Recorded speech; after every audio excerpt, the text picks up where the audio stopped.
இனி எந்த நடிகனுக்கும் கட்சி ஆரம்பிக்கணுங்கிற எண்ணம் வராது. நடி விஜய்க்கு சேர்த்தா சார்? எல்லாருக்கும் சேர்த்து. நடி விஜய்க்கு சேர்த்தா சார்? எல்லாருக்கும் சேர்த்து. அவர் கொள்கை 1000 இருக்கட்டும், அவர் கொடி என்ன இது இருக்கட்டும், 1000 இருந்தாலும் அவன் என் தம்பி, நான் எப்பவும் ஆதரிப்பேன். அவன் என்னை எதிர்த்தே வேலை செஞ்சாலும் ஆதரிப்பேன். அது ஒரு பிரச்சனை கிடையாது. அதை விட எதிரி தான். அதில் அண்ணனும் கிடையாது, தம்பியும் கிடையாது. தம்பி நான் குட்டி கதை சொல்லவன் அல்ல தம்பி, வரலாற்றை கற்பிக்க வந்தவன். நீங்க நினைக்கிற மாதிரி இல்ல. நீங்க நினைக்கிற விஜய் எல்லாம் கிடையாது. சினிமாவில் வசனம் பேசுற நடிக்கிற விஜய் இல்ல. வரும்போது பாருங்க. சினிமாவில் பஞ்சு டாலாக்குல தம்பி, இது நெஞ்சு டாலாக்கு. இது நெஞ்சு நெஞ்சு நெஞ்சு டாலாக்கு. விஜயகாந்தை முதலமைச்சராக ஒரு கூட்டணி ஓட்டுக்கிட்டு லூசு பயலுக. அந்த கூட்டணிக்குள்ள இருக்கிற நல்ல கண்ணுக்கு கால் கட்ட மயிர் அளவுக்கு பெறுவானடா விஜயகாந்த். காலு கட்ட மயிர் அளவு. விஜயகாந்த்ங்கிற மாதிரி நடிக்கிறதுக்கு நிறைய நடிகர்கள் வந்துட்டாங்க. அவரை மாதிரி மனுஷன் வர்றது கடினம். விஜயகாந்தால வாழ்ந்தவர்கள் அப்படின்னு எத்தனை ஆயிரம் பேரும் சொல்லலாம். பல்லாயிரக்கணக்கான பேர் வாழ்ந்திருப்பார்கள். ஆனா விஜயகாந்தால கெட்டவன் ஒருத்தன் கூட இருக்க முடியாது. அவர் திடீர்னு அந்நியனா மாறுவாருங்க, திடீர்னு அம்பியா மாறுவாருங்க. இதுக்கெல்லாம் நம்ம பதில் சொல்ல வேண்டியது இல்ல. தன் மேல வீசப்பட்ட செருப்பை எடுத்து சேமிச்சு தான் பேச வர மேடைக்கு முன்பு போட்டு வித்து சேமித்த காசுல பள்ளிக்கூடம் கட்டி படிக்க வச்சோண்டா எங்க ஐயாங்களை. எங்களை தள்ளாத வயதில் முதுமையின் காரணமாக அவன் முதுகு குனிஞ்ச போது கூட எங்களை எல்லாம் நிமிர வைத்த தலைவன்டா எங்க ஐயா. மண்ணுக்குள் விழ வேண்டிய வயதில் இந்த மண்ணுக்காக விழுந்த தலைவன்டா தந்தை பெரியார். பெரியார் யாரு? பேர் வைக்கிறது காசு வாங்குவார். ஒருத்தர் பேசிட்டு இருக்கும்போது மேடையில இருந்து செருப்பை வீசிடுறான். அந்த செருப்பை எடுத்துக்கிட்டு இன்னொரு செருப்பை வச்சுட்டு ஒத்த செருப்பை வச்சு என்ன பண்ண போற அதே எரிப்பான்றது. அந்த செருப்பை எடுத்துக்கிறாரு. அடுத்த நாள் ஒரு கூட்டத்துக்கு போகும்போது வாசல் அந்த மேடைக்கு கீழே அந்த பெரிய மனுஷன் உட்கார்ந்துக்கிட்டு தன் மேல வீசின செருப்பை எல்லாம் வரிசையா வச்சு சோடி அறையடாப்பா வித்து அந்த காசை சேர்த்து இவ்வளவும் சேர்த்தாரு. இந்த பள்ளி கல்லூரி அது இப்ப யார்கிட்ட இருக்குங்கிறது உங்களுக்கு தெரியும். என்ன எல்லாரும் கேக்குறாங்க, சீமா நீங்க தீக்காவா அப்படின்னு. ஆமா, நான் இனத்தால் திராவிடன். எதை குறிக்குது திராவிடன்? நான் எப்படி திராவிடன்? நானே எங்க திராவிட நல் திருநாடு இருக்குது? ரத்தத்தால் கம்யூனிஸ்ட், அதனால நான் தீக்கான்னு சொன்னேன். கம்யூனிஸ்ட் எந்த கோரிக்கை வெளியிடுது? கம்யூனிஸ்ட் எங்க இருக்கு? அதை போய் போயிட்டு இந்த இவரை வேணா கம்யூனிஸ்ட்னு சொல்லலாம், சிவப்பு சட்டை போட்டுருக்கு. என்னை வேணா சொல்லலாம், சிவப்பு சட்டை போட்டுருக்கு. ஒன்னு சாலையில அந்த ஓரத்துல நில்லு, இல்ல இந்த ஓரத்துல நில்லு. நீ நடுவான நில்லாம் லாரி அடிச்சு செத்து போயிருவா. பாத்துக்க. பேரறிஞர் அண்ணா என்ற பெருமகன் கண்ட பெருங்கனவு மத்தியிலே கூட்டாட்சி, மாநிலத்திலே தன்னாட்சி. அண்ணாவின் வழிவந்த அவர் தம்பிகள் தடமாறி போனாலும் அவன் பேர பிள்ளைகள் நாம் இதை சாதித்து காட்டுவோம். இந்த பெருமன்றத்தில் எல்லாரும் என் மீது ஒரு பெரிய பிழையை வைக்கிறாங்க. காங்கிரஸை கடுமையா விமர்சிக்கிறா, எல்லாரையும் விமர்சிச்சு பேசுறா. ஆனா தலைவர் கலைஞரை மட்டும் எதிர்த்து பேச மாட்டேன். பேச மாட்டேன். திமுக என்னுடைய குடும்பம், நான் பேச மாட்டேன். அவர் கற்றுத்தந்த தமிழ், அவர் ஊட்டிய உணர்வு உங்கள் முன்னால் என்னை இருக்கிறது. ஒருபோதும் அவருக்கு எதிராக நான் பேச மாட்டேன். நாங்க எப்பேற்பட்ட ஆளுநருடைய பிள்ளைகள் தான். இந்த பிச்சைக்கார பிள்ளை, இந்த அண்ணா துறை, கருணாநிதி, எம்ஜிஆர், ஜெயலலிதா பார்த்து வந்தவங்க அப்படி வந்தாங்க. இங்கே இலங்கையில் என்ன நடைபெற்றுக் கொண்டிருக்கிறது என்றால், இலங்கை தமிழர்களை பாதுகாப்பான இடத்திற்கு செல்ல விடாமல் விடுதலை புலிகள் அவர்களை பிடித்து வைத்துக் கொண்டு வலுக்கட்டாயமாக ராணுவத்திற்கு முன்னால் அவர்களை ஒரு கேடயமாக பயன்படுத்திக் கொண்டிருக்கிறார்கள்.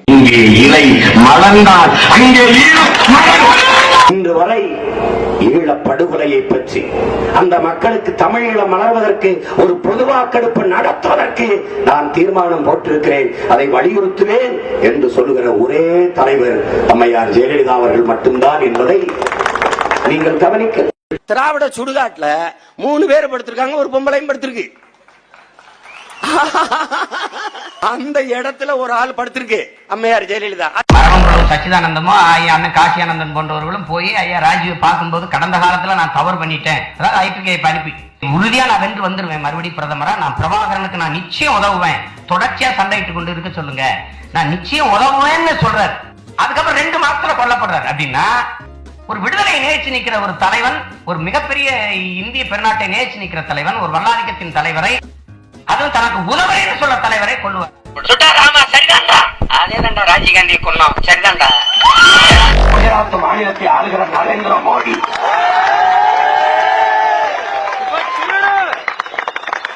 இலவசத்தை ஒழித்து தன் நாட்டு மக்களை பிச்சைக்காரர் நிலையில் இருந்து மீட்டெடுத்து இலவசத்தை ஒழித்து 1 லட்சம் கோடி கடனாக இருந்த மாநிலத்தை முதலமைச்சரான பிறகு 1 லட்சம் கோடி கடனையும் அடைத்து அந்நிய வங்கிகளில் 1 லட்சம் கோடி தன் மாநிலத்தில் முதலீடு செய்கிற அளவுக்கு வளர்த்து அன்பு மக்களே, இந்தியாவில் முதன்மை மாநிலமாக உலகத்தில் 2வது மாநிலமாக மாற்றி நிறுத்தியிருக்கிறாரே.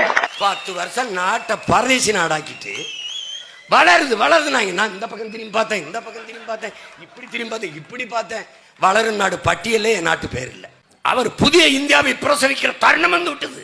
ஏன் 10 வருஷம் அப்படி நம்ம தாய் 10 மாசம் சுமந்த மாதிரி புதிய இந்தியாவை 10 வருஷம் வயிற்றுல சுமந்து இருந்துக்க அப்படி மோடி.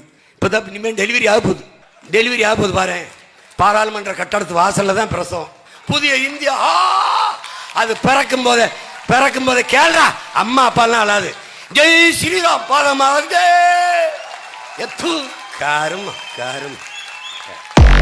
வீட்டிலும் வெளியிலும் உருது பேசும் பழக்கம் உள்ளவர். நீங்க சொல்றீங்க வாய்மொழியாவும் தாய்மொழியாவும் தமிழ் பேசுறவங்க. உலக பேசுற முஸ்லீமே நீங்க எப்படி தமிழர் ஆயிருப்பீங்க? அப்ப ஏற்க முடியாது. அவரை தமிழரா ஏன் ஏற்கணும்? ஒண்ணு அவரை தமிழரா நான் ஏற்ற, நான் பைத்தியக்காரனா இருக்கணும். அவர் தன்னை தமிழர் சொன்னா அவன் பைத்தியக்காரனா இருக்கணும். நம்ம தமிழ் பிராமணர்களை நான் ஏற்கிறோம். அவன் வீட்டுக்குள்ளேயும் வெளியிலையும் வெளிநாட்டிலையும் போய் தமிழ் தான் பேசுறான். அப்ப அவனை நானே கைவிட்டு நான் அவனை நிராகரிச்சா அப்புறம் யாரு தான் ஆதரிப்பு? ஏடி காட்டுமராண்டித்தனமா நீ போறான்னு நாங்க பேசுறோம். அழகு குத்துற என் அருமை பெருமக்களை 2 தாடைக்கு இடையில இருக்கிற மெல்லிய சதை பகுதியிலேயே குத்துறீங்களே. நீ உண்மையிலேயே மிகச்சிறந்த பக்திமானாக இருந்தால் அதே பக்தியினால நீ ஒரு அங்க மேல ஏத்து குத்து நான் பாத்துக்கிறேன். விழா குத்தி ஆடுவான், வேலை இங்க குத்துவான். எதற்காக? பழக்கிறான், தமிழனை பறக்கிறான், விழா காலங்களில் பழக்கிறான். டேய், வேலை குத்துனா இவ்வளவுதான்டா வலிக்கும், வாழை குத்துனா இவ்வளவுதான்டா வலிக்கும், போர் என்றவன அவ்வளவுதான் வலிக்கும், அடியா கம்ப எடுத்துட்டு கிளம்பிடுறான். ஆயுதத்தை வச்சிருக்காங்க, அவ்வளவு பேரையும் பிடிச்சி அரசு பண்ணி உள்ள ஒண்ணுமில்ல, சாமி எல்லாம் அரசு பண்ணி பொண்ணுமில்ல. நீங்க யாரா வச்சிருக்கிறீங்க வேலாயுதம் சூலாயுதம்? அகில உலகத்தையும் காத்து இருக்கிற லோக மாதாங்கிறாங்களே, கையில ஒரு வேலை கொடுத்து இது பெரிய சக்தி வேல், இது ரொம்ப பலம் வாய்ந்தது, இதை வச்சு அவனை அழித்து வாடான்னு சொன்னது யாரு முதல்ல? என் முப்பாக்கன் முருகனின் வேல், ராவண பெரும்பாக்கனின் இடையர் குல பெண்கள் எல்லாம் ஒரு குளத்துல குளிச்சுக்கிட்டு இருந்தாங்க. இந்த பொறிக்கு நாய் ஓடி போய் அந்த பிள்ளையை கழட்டி வச்சு இந்த துணிமணிகளாம் எடுத்துக்கிட்டு மரத்துல உட்காந்து இந்த பிள்ளைய உடைய கலாண்டு போயிட்டான கிருஷ்ணா கொடுத்துருன்ட்டு மார்பகங்களை இப்படி மறைச்சுக்கிட்டு இப்படி பக்கவாட்டிலேயே நடந்து போகுது அந்த பிள்ளைய. அவன் சொல்றான் பாருங்க, எவ்வளவு கண்ணியமிக்க கடவுள், 2 கையும் நீங்க ஏந்தி கேட்டாத்தான் தருவீங்க. உண்மையிலேயே நல்ல மான ரோசம் உள்ள தாய்மார்களா இருந்தா நாளையில இருந்து நீங்க கிருஷ்ணனுக்கோ கண்ணனுக்கோ கோயிலுக்கு கூப்பிடுங்க. உண்மையிலேயே அவனெல்லாம் ஈவ்டீசிங்ல உள்ளதுக்கு போட்டு செருப்பு கட்டி அடிக்கணும். நாய இவ்வளவு சேட்டை செஞ்சிருக்கான் அந்த பொறிக்கு நாய், இவனை கடவுள்னு கும்பிடுன்ற.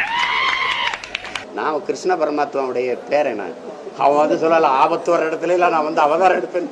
அது மாதிரி இது ஒரு அவதாரம். அநீதி அக்கிரம இடத்துல வந்து நான் மாயோனுடைய வாரிசு. நான் வந்து எங்கு உன் தாய்மொழி நிராகரிக்கப்படுகிறதோ அங்கு உன் குரல் வழி நெரிக்கப்படுகிறது.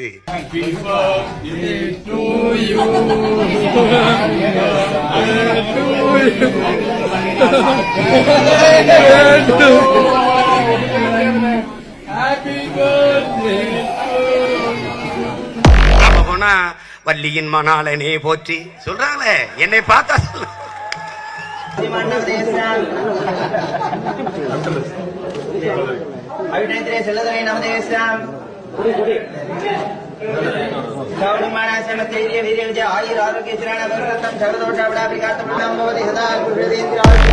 கடிதம் கொடுத்தால் பிரான்ஸ் குடியுரிமை கொடுக்குதுங்க, நான் கடிதம் கொடுத்தா டென்மார்க் பிரான்ஸ் சுவிஸ் குடியுரிமை கொடுக்குது. இல்லைங்க, எங்ககிட்ட இருந்து சிறையில கைது பண்ணி வைக்கிறாங்க, அப்புறம் வந்து விசா வேணும் குடியுரிமை வேணும் கையெழுத்து போட்டு இந்த மாதிரி என்னோட பணியாற்றினா நாங்க ஒரு அரசியல் இயக்கம்னா ஓகே கொடுத்துருது. என்ன மலேசியா கூட்டு போயிட்டாங்க. அந்த பட்டர்கியோஸ் முருகன் கிட்ட வேண்டிக்கிட்டேன், இவரை கூப்பிட்டு வந்து கோயிலுக்கு கூப்பிட்டு வரேன்னு. எப்ப கூட்டு போறீங்க? எப்ப வேணாலும் வரேன், நீ இந்த கடவுள் சீட்டை மட்டும் வாங்கி கொடுத்துரு. பாஸ்போர்ட் அவன் தர போறதும் இல்ல, நீ என்னை கூட்டி போறதும் இல்ல. அந்த மாதிரி இந்த மாதிரி மொல்ல மாதிரி சொன்னானா, இந்த மாதிரி அந்த மாதிரி கேப் மாதிரி சொன்னானா. நல்லா என் மயனை பள்ளிக்கூடத்துக்கு சேர்க்கல.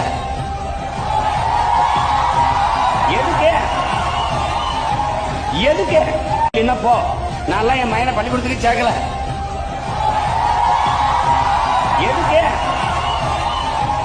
எதுக்கு தம்பிக்கு நீங்க முதல்ல பரிந்துரைக்கிற ஒரு புத்தகம்னா இது படிப்பா, எதை படிக்கிறோம் இல்ல இந்த புத்தகத்தை படிப்பா? அவனுக்கு இப்ப வந்து பாடம் தான் முதல் பாடம், அதுக்கப்புறம் அவன் படிப்பான். அவனுக்கே ஒரு காலம் வரும் இங்கிலீஷ் படிச்சவனா தனி தீவுல ஒண்டி விட்டு வந்துருவேன். என் பிள்ளைங்க என் மயங்க 2 பேரும் ஆங்கில வழியில படிக்கிறாங்க. ஸ்டாலின் வேற, ஸ்டாலின் தான் வராரு, விடியல் வேற போறாரு, அதுதான் மக்களோட முடிவு. அது உண்மைதான், அதோட முடியுது. முதலமைச்சருடைய செயல்பாடு ஒரு மாதத்தில் எப்படி இருக்குன்னு நினைக்கிறீங்க? இப்போ கடந்த பல்வேறு அறிவிப்புகள் அது சரியா இருக்கு, சரியா இருக்கு. எல்லா துறையிலையும் வேகமாக இயங்குறாங்க. குறிப்பாக மருத்துவத்துறையில் அந்த மாசு நல்லா இயங்குறாங்க.